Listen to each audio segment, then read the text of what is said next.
ay ndeysaan dinaa ci ñëwaat wallaay ndeysaan ñu jël góor yeew ko ceen yi yeew ñaari tànk yi xoolal mag mu toll noonu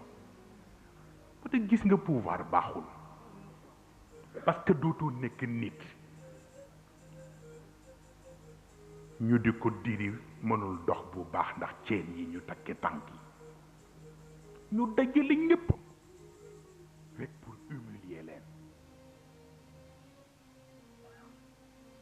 te ci ngay xamee ni am na lu kenn xamul lan la grandeur d'âme kenn xamul lan la biñ ko yégalee ci kaw ba ñuy lire verdict bi ak yiñ ko condamné muy balayer ful bi ci regardam commencé di xool di xool di xool ba xool benn jigéen bu nga xam ni li mu daj ci moom ak ni mu sonne ci moom mais bi jigéen ji ne nii bëgg a jooy ni mu ko delloosee ci xool bi xool li nu tey ku jooy sàllit li ñu bëggoon yépp am nañ ko ndax fa ma jëm moo gën fi ma nekkoon xool leen ba mu jeex mu ree waa ji joxe ordre bi fekk dugalal nañ ko boom gi ba noppi mais bi ñu dandalee affaire bi ba mu wàcc jigéen ñëpp dañu sar xolle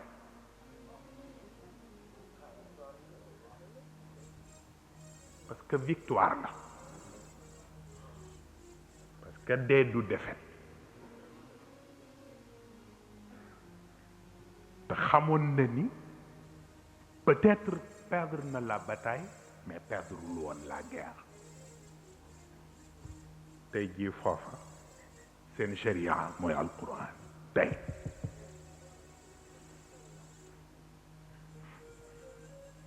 waaye jeexagul mer mooma moo dem ba indi affaire locker bi tey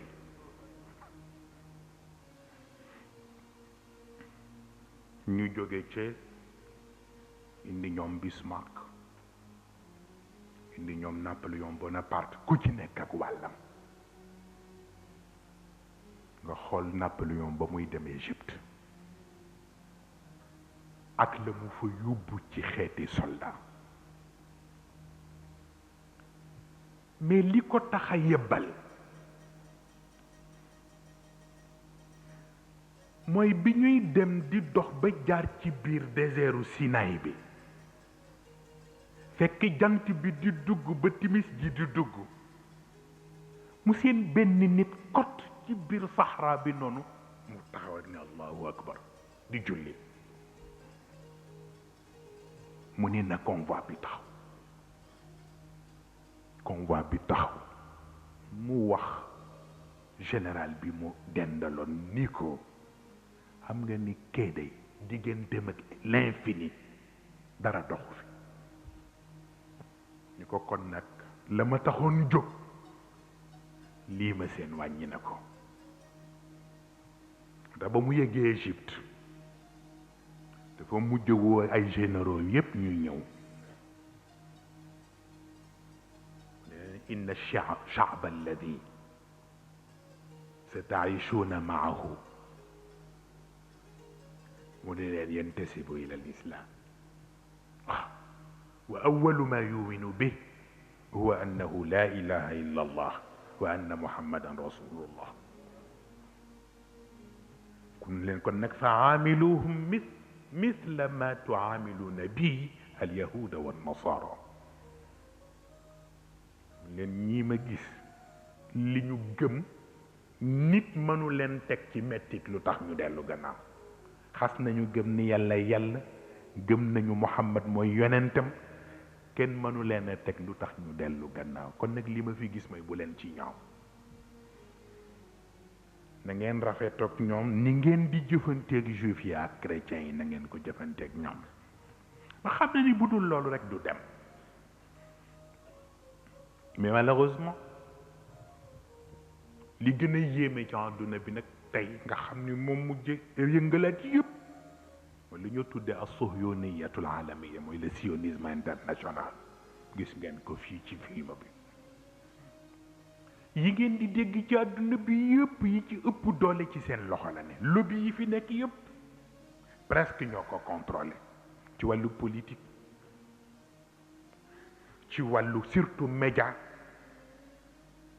télévision yu mag yi nekk ci àdduna bi yëpp juif yee ko moom boo demee Hollywood réalisateur yi gën a mag di def wàllu cinéma juif yee ko moom entreprise yiy liggéey sur le plan économique sur le plan même mondial même multinational yi ci ëpp action yi ci ëpp juif yee ko moom te li ci ëpp aussi kat mooy yu mel noonu direction ba toujours juif ni ñoom lañ fay yóbbu parce que bëgguñu keneen xam secret ba ci ñi ngeen gën a miin te foogu leen ko ci ñoom muy ñoom Michel Drucker ñëpp ci wàllu musique ak yëpp ci seen programme la bokk te loola ñu ngi koy def ba di ko dugal ci sunu réew yi léegi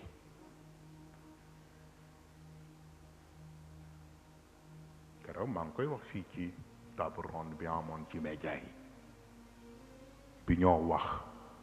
lu tax léegi télévision Sénégal di ubbi midi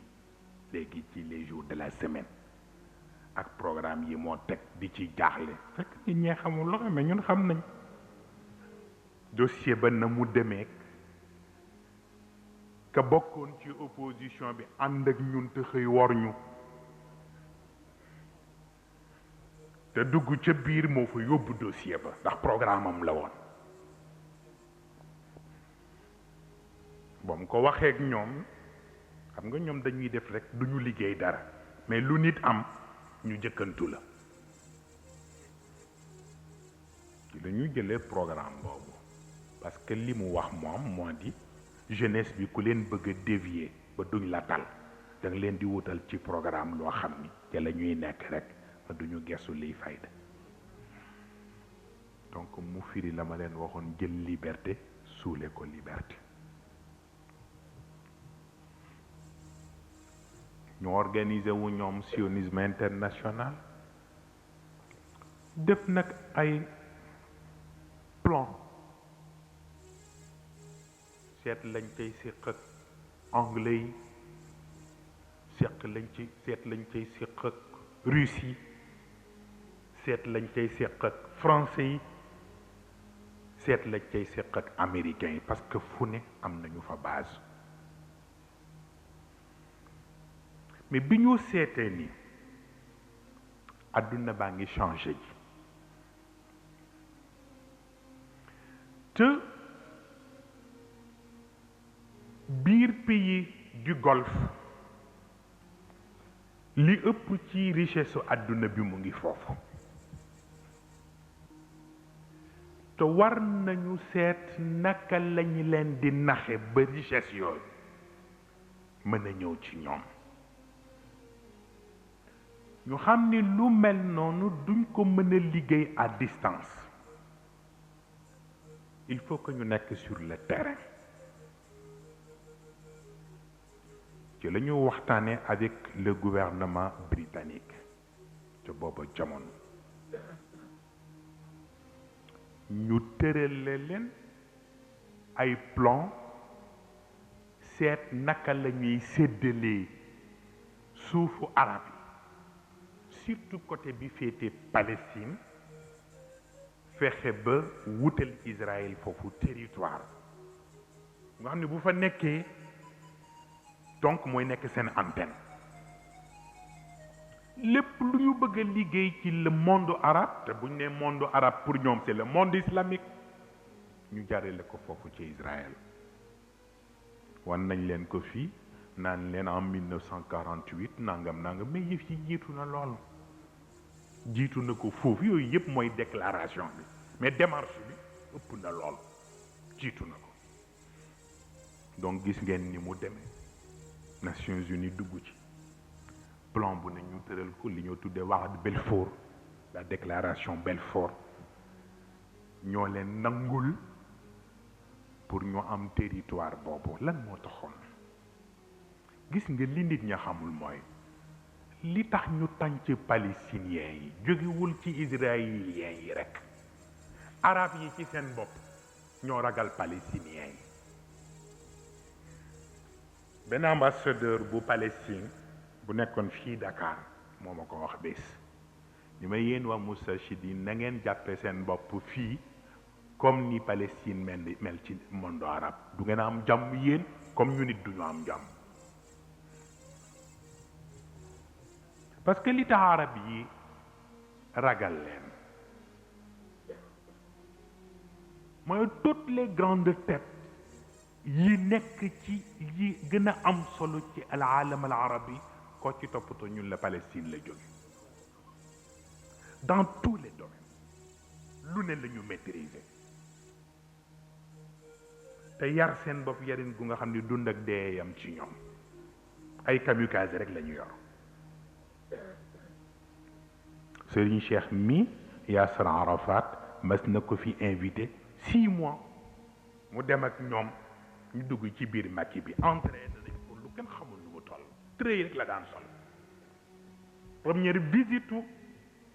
Yasser Arafat fii bi muy ñëw Sénégal Serigne Cheikh la doon seet si mais boobu kenn xamu ko.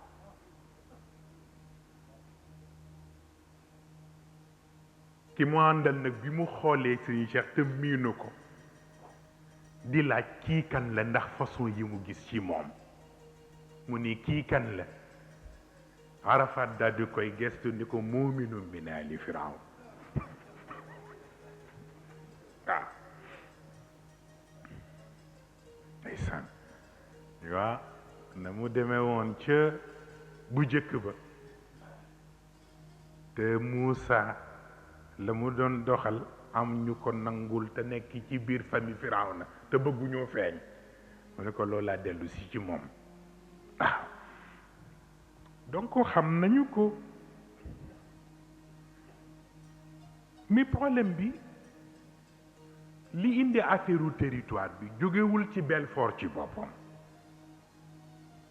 parce que booba alxilaafatul osmaniya bi nekk Turquie booba sultan Abdul Hamid moo fa nekkoon ci moment boobu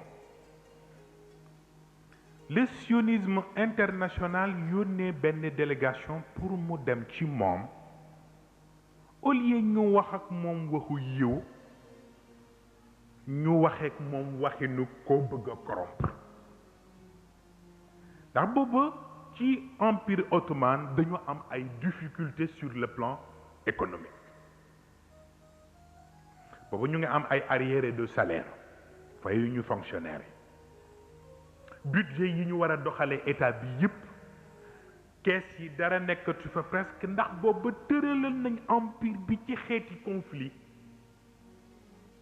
fu mu dem ba boobu jeex fekk créé nañ ko beneen lu mu yoroon ci alal dépensé na ko ci ay forces armées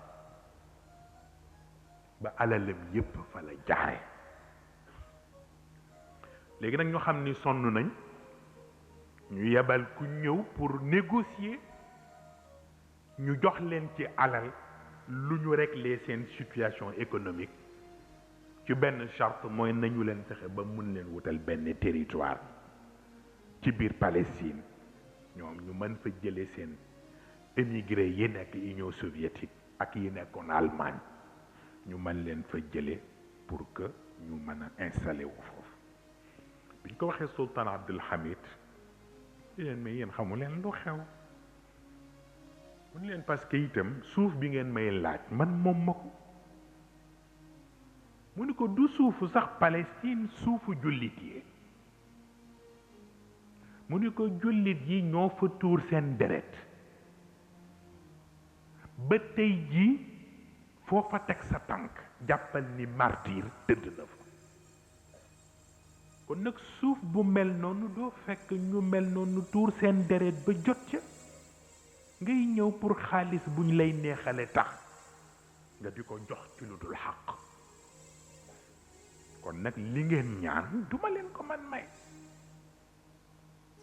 ñu dellu rek mais des d'accord avec les Français et avec les Britanniques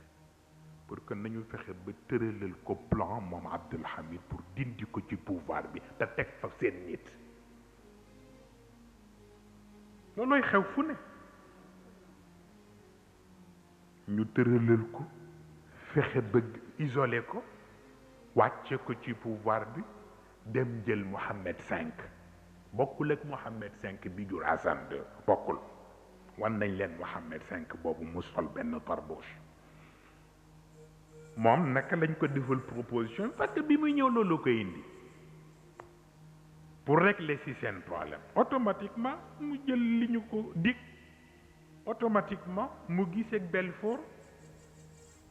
parce que ñoom boobu ñooy yor empire ottoman te ñooy décider ci turu jullit yi ñu offrir leen une partie pour que ñoom ñu dëkk ci niveau Palestine ñu tuddee ko rek wax de Belfort pour ñoom ñu bañ ci feeñ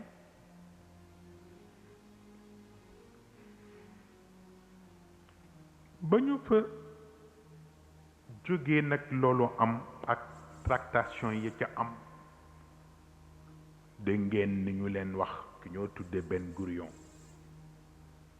ak la mu ca def parce que moom mu nga woon États-Unis ca New York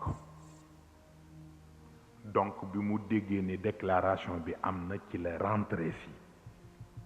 dem solu dugg ci biir armée britannique bi moom Ben Gurion fekk boobu yëpp li ko intéressé woon doon territoire bi parce que mission bi ko tax a ñëw mooy xam na ni foofu duñ fa dëkk ci kese donc il fallait mu préparer les futurs citoyens yu war a yore territoire bi moo tax xale yu tuuti yi comme ni xew jël cadet yi ci ñoom la ñu commencé cadet yi commencé am 8 ans jëm yooyu la ñu jël commencé dem di leen defal ay formation ñu commencé di manipuler les armes waaw façon yi ñuy def yëpp muy du ñu def ay organisation paramilitaire waaw di leen préparer sur tous les plans yaakaar naa gis ngeen ko ba ci sax ay fanfare lu ne wutal nañ leen ko donc ya ca xew yëpp xew ca ba gis ngeen bi ñu demee nag ba jël dossier bi yóbbu ko ci niveau Nations Unies fekk na boobu gisee nañ ba noppi pour wax ni nag léegi nañu imposer arabe yi pour que ñu nangu nag résolution bi gis ngeen ñi ci intervenir ñëpp pour lank ko ak it bi ñu d'accordé pour que Israël nekk membre à part entière ci biir Nations Unies gis ngeen ni délégation arabe yi buudee salle bi génn yooyu yëpp dañuy xam ni yëpp lu ñu tëraloon la ci seen kaw ba tax tey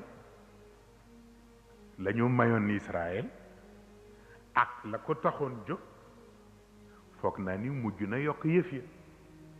waaye mujj na yematul ci territoire nangu na la ci palestiniens yi moomoon la ci ëpp mujj na nangu li ci Jordanie moomoon mujj na nangu presque la ci Égypte moomoon mujjoon na nangu presque la ci Syrie moomoon ba ñenn ñi ñu mel ni Égypte ñoom dañoo mujj ñafewaat pour nanguwaat seen bos te mooy côté Sinaï mais dañ ko wax noonu mais demeewul noonu arrangement la parce que ñoom égyptiens yi depuis lors États-Unis lañ fa nekkal te dinañ ci ñëw tuuti ci kanam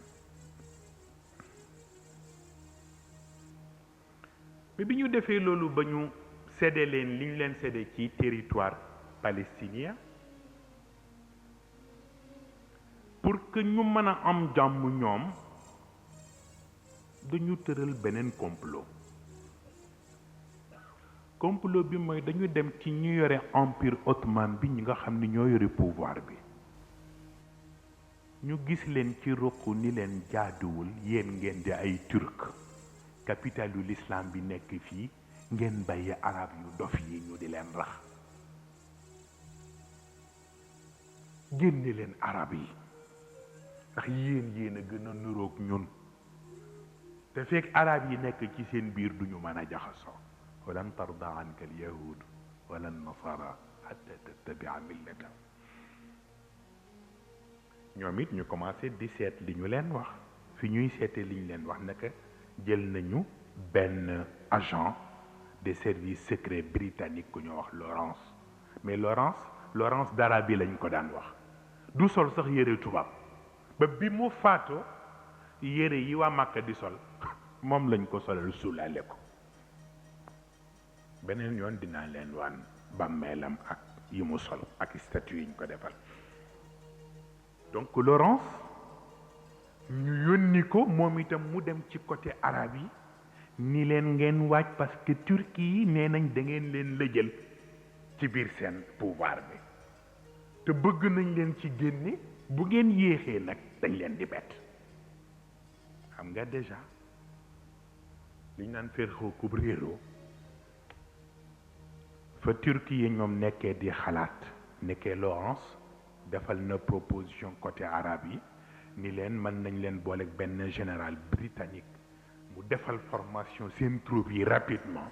mais la première chose bi ngeen di def moo di les soldats yi bokk ci empire ottoman te ñu affecté leen ci zone arabe bi da ngeen leen di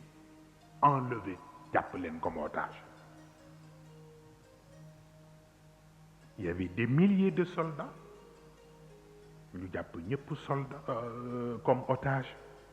mais en fin de compte sax naka la guerre bi déclenché ci diggante ñaari parti yi ñi féete woon foofu comme soldats yëpp dañ leen rendi des milliers et des milliers te musulman ni ñoom moo leen rendi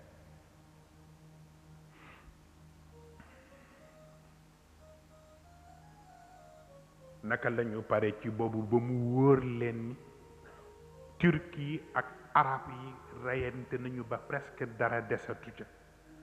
la ñu dese woon ca ay soldats yi ñu préparé woon ci côté arabe yi ñoom ci seen bopp la ñu yebal ni leen dem leen ngeen libéréel ñu Jérusalem arab yaa dem reyante pour génn fa seen moroomi arab ba mu wóor leen ni libre na général bi soog a ñëw te xaqataay def nii di def les 100 pas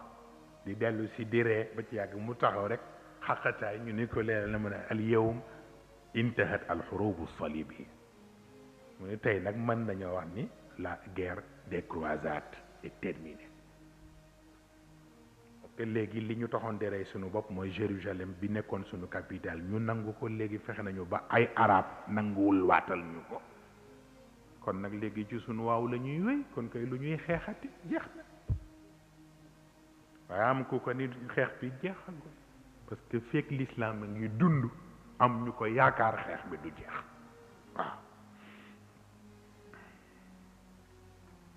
mu mel ni yooyu yëpp boo ko seetloo commencé ca byzantin ya jaar ci Russie yi ak autrichien yi jaar ci Mongolie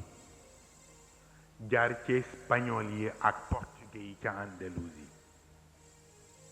jaar ci français yi ak anglais commencé ko ci Sicile ak ya xew yëpp ba xëy boole ci sunu réew yi def ko ay colonie yooyu yëpp boo ko seetee dafa mel ni li ko mujj nekk li ñu ko solal ko mbaxane pour mu nag terminer mooy li ñoo tudde al irhabiyatu dawliya mooy le terrorisme international te le terrorisme international ñi nekk ci bopp bi maanaam terrorisme bi ñoom duñ ko tudd li ñoo tudde mooy nidaamul aalami al jadid te moo di nouvel ordre international mais nouvel ordre international boobu terrorisme la parce que bu fekkee ni Nations Unies lu mat téeméeri réew ak juróom-ñeent fukk ñoo ko séq ñu ni léegi juróomi réew rek ñooy décider parce que ñooy membre permanent yu conseil de sécurité te mooy les États-Unis d'Amérique mooy Union soviétique bu jëkk ba léegi Russie rek la ñuy wax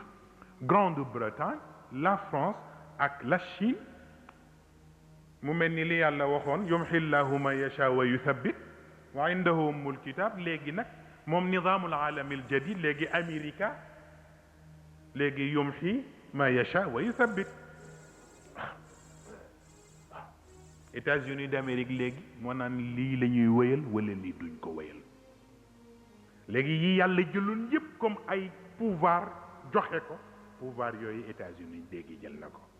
léegi jël na aaya yàlla ba innama jazaau alladina yuxaaribuna allaha wa rasulahu wa yas'awna fi l ardi fasadan an yuqattalu aw yusallabu aw tuqataa aydiyahum wa arjuluhum min xilaaf aw yunfaw min al ard ñoom jël nañu léegi boobu ñoom ñoo ko appliqué te mooy li yàlla waxoon ni ñi noonu yàlla noonu yonentam te bëgg di dox rek di yàq seet leen seen cas noonu la seet leen seen cas ci yi may joxe ci ay mesure kenn ku ci ne ci ban la yeyoo ngeen appliqué ko ci moom ki nga xam ni rey moo jaadu ci moom rey leen ko ki nga xam ni sax rey rek nii baaxu ci da ngeen war a dajale ñëpp ñu pendre ko ci kanamu ñëpp bu dee looloo jaadu ci moom def leen ko am ci ñu nga xam ni sax rey boobu simple na nañu leen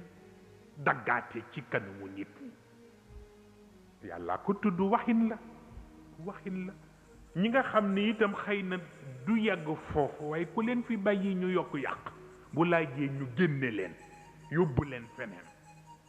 ñu génne leen yóbbu leen feneen ñu exilé leen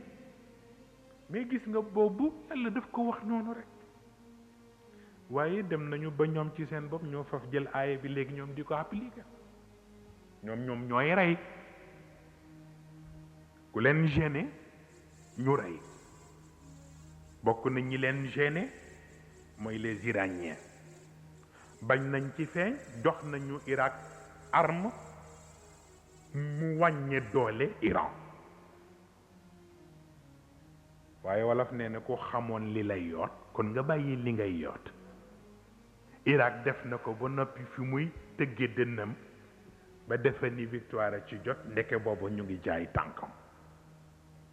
ni il faut que ñu wàññi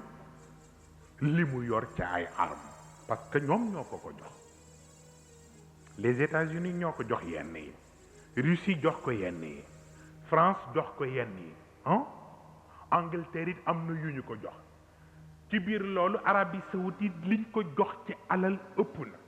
parce que problème bi jàppatuñ ko woon gis nga dañu def ni problème mu diine la mais du problème mu diine problème ethnique la ndax boobu diggante arabe ak perse la ñu bëgg a dekkali la woon ñu jox ci ñoom Saddam lu kenn xamul nu mu toll même seen attaque bu mujj bi nga xam ni ci la ñu crier victoire maa nga woon ca front ba dafa fekk boobu ñu invité ñu benn mu'tamaru salaam foofu ci Bagdad bi ñuy dem bay pare mu'tamar bi ñu ni léegi nag délégation yi ñëwoon ku ci nangu ñu yóbbu leen ñu dem ca front ba ma ni man damay dem waaw mais fekk na man li ma intéressé du loolu biñ ma yónnee lettre invité ma pour ma ñëw ca mu'tamaru salaam dama dem seeti Seyid Cheikh ni ko dañu ma invité Bagdad pour mu'tamaru salaam ma ne ko te dem di làkk discours rek yóbbuwuma comme nee nañ jàmm la ñu bëgg man xam naa ni jàmm ji fetel yi du ko wax te la tubaab yi jaaxle woon ca jamonoom ba yónnee ci Sëriñ Babacar seen digganteeg Hitler dañu fekk góor gi ca rue Thiers wax ko yóbbante ba ni ko tubaab yi nee nañu dañu bëgg nga ñaanal leen ci guerre bi ndax yëf yi metti na te mu génne këram ca rue Thiers rek doxam bu tey ba tubaab yi ni ko dañ lay yónnee ñu assurer sa sécurité mu ni matu ko sama sécurité yàlla ko yor doxinam bu tey boobu woolu mag ña mu woolu ñu dugg ca biir zawiya Cheikh El Hadj Malick mu jox kenn ku ne la mu lay jox ni la jàngal nangam ci limu nangam ñépp jàng ba noppi mu gestu Saïdi Nour ni ko jàngal ma formule bi mu ne allahumma ahlik Hitler wa ahla Hitler wa dammirhum tadmira suñu cheikh nee na Hitler déggul soxla waaw déggul sax soxla dox mu mel ni itam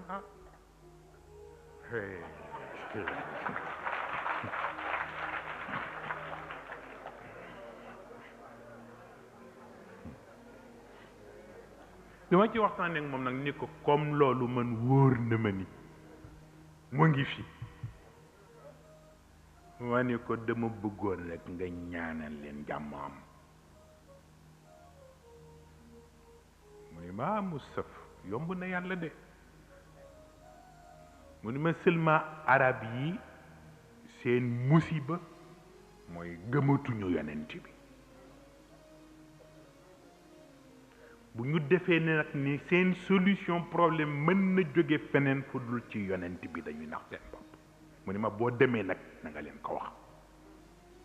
la ca des nag ñu dénk ko mag ñi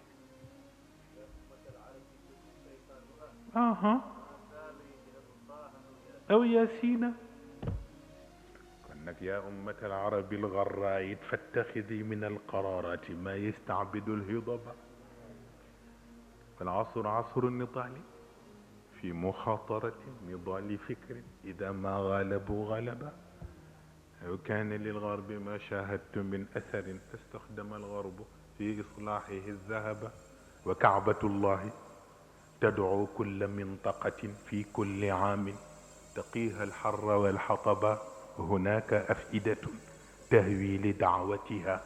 وكل ذي طلب يلقى بها الطلب ضمانة منه تقديرا لكعبته ورحمة سبقت في خلده غضبا إن عرضنا فتهديد وتزكية تستوجب الرغب المعقول والرهبا جاءت به أدوات للنظام لكم كنك يا أيها الناس واي فرعوا ذلك السبب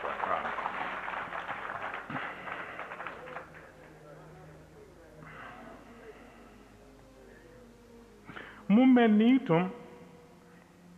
kon ñi ñu mën a rey nañu leen Iran jóge fa dem toxal yëf ya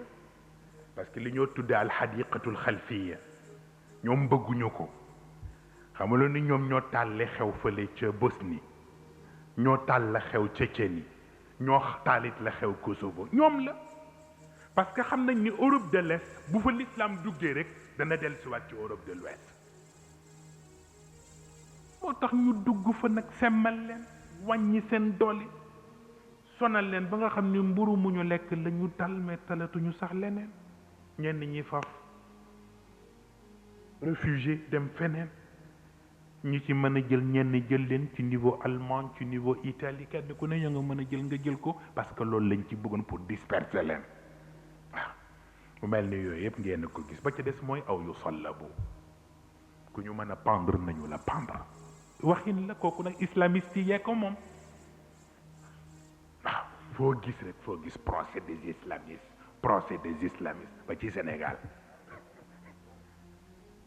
ba ci Sénégal ndeysaan procès des islamistes ndeysaan ndax yàlla jar na ko mais li gën a yéeme ci àdduna mooy islamisme bi ñuy wax les musulmans créé wuñ ko ñoom britanniques yi ñoo ko créé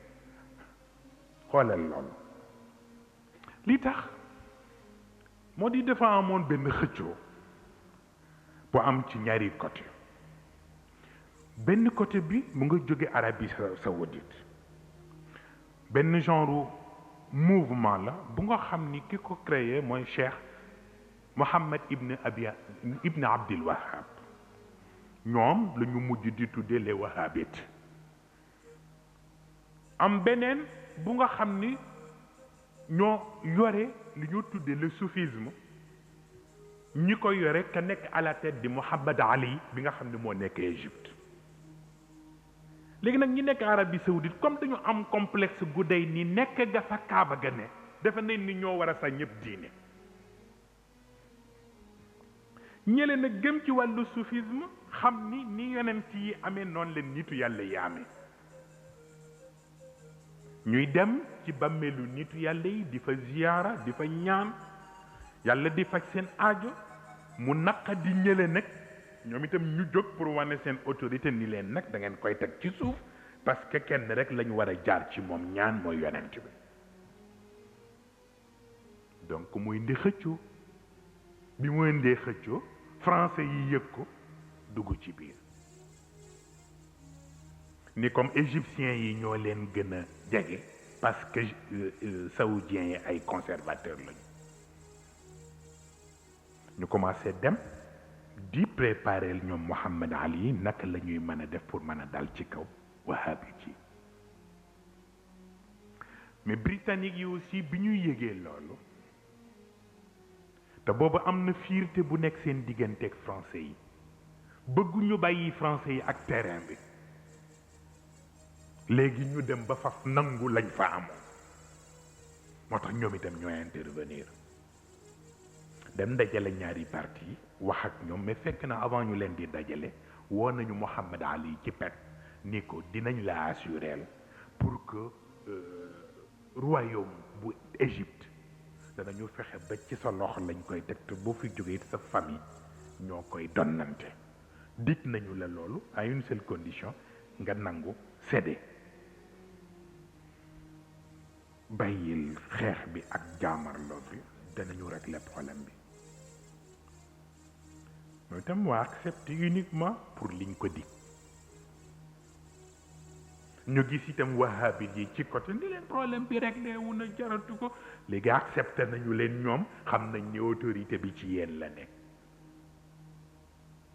fekk la ñu wax ne kat kii yewoo boobu xeex la woon bu nga xam ni entre le fondamentalisme saoudien la woon ak le soufisme ndax xamoon nañ ni boobu soufisme mu ngi déclenché am fu mu jëm ñu ne affaire soufisme daal bien que ñi ay conservateur lañ loolu la britannique yi wax bien que ñi ay conservateur lañ mais soufisme dañu radical ba mu ëpp donc kon nañu favoriser conservateurs yi nekk Arabie Saoudite ñu doxal seen programme ndax mën a bloquer un peu marche ñi nga xam ne dañu radical parce que seen biir leerul ci lañ leen demee nag ñaan leen parce que ñoom tudduñu woon al wahabiya al muhammadiya la ñu tuddoon ndax pour mën a défendre woote gi ñuy woote ni ñoom ci yonent bi la ñu askano mais égyptiens yi ñoo bëgg a wane ni ñoom seen empire la ñu bëgg a samp dañ ko jaawarale moo tax ñu dindi muhammadiya gi tudde leen wahabiya pourquoi parce que boobu ñoom seen responsable moral ñoom al wahabiya mooy ibnu taymiya te ibnu taymiya c'est le plus grand contestataire ci ñiy weddi affaire tariqa lu ne bind na ko ci lu ne yekk na ko ci nitu yàlla yi waaye gis na ko laata muy wuy ji boroom léegi nag ñu ni wahabiya yi nañu doxal mais bu ñu tuddee ci seen bopp al wahabiya nañu tuddee seen bopp xarakatul yaqda al islamiya le mouvement du réveil islamique mais nekk ci biir ñu wax leen loolu ñu di ko doxal ñu digal ni leen nañu fexe ba dindi xarakatul yaqda bi pour bàyyi ci rek al islamiya ji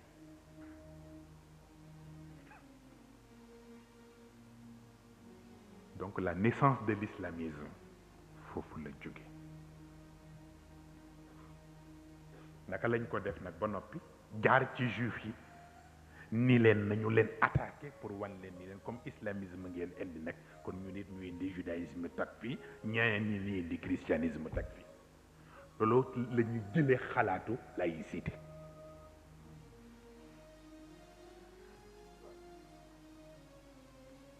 pour que nag ñu mën a def liggéey bi comme booba am na ci xale yi ay mustarshid booba am na ci xale yi ay mustarshid kañ ca gën a ràññee ko ñu koy wax Xasanul Banna booba kade la booba théorie yi Jamali Diinil Afghani yi génne yëpp ci wàllu réforme moom Mouhamad Abdou nekk maîtriser na yëpp mu dem dajale nag ñi mu tolloon ñu commencé di pare bi mu leen wóoree ni empire ottoman daanu na parce que ci biir première guerre mondiale bi la ñu tërale plan bi ñu war a détruire l'empire ottoman bi mu daanoo ba ñu wóor leen nag l'islam amatul benn baat ñoom xale yi ñu ne ëpp naa bàyyi il faut du sang neuf ca la dajale ña mu tollool moom Hassan el Banna ñu def al ixwanul muslimoun te mooy les frères musulmans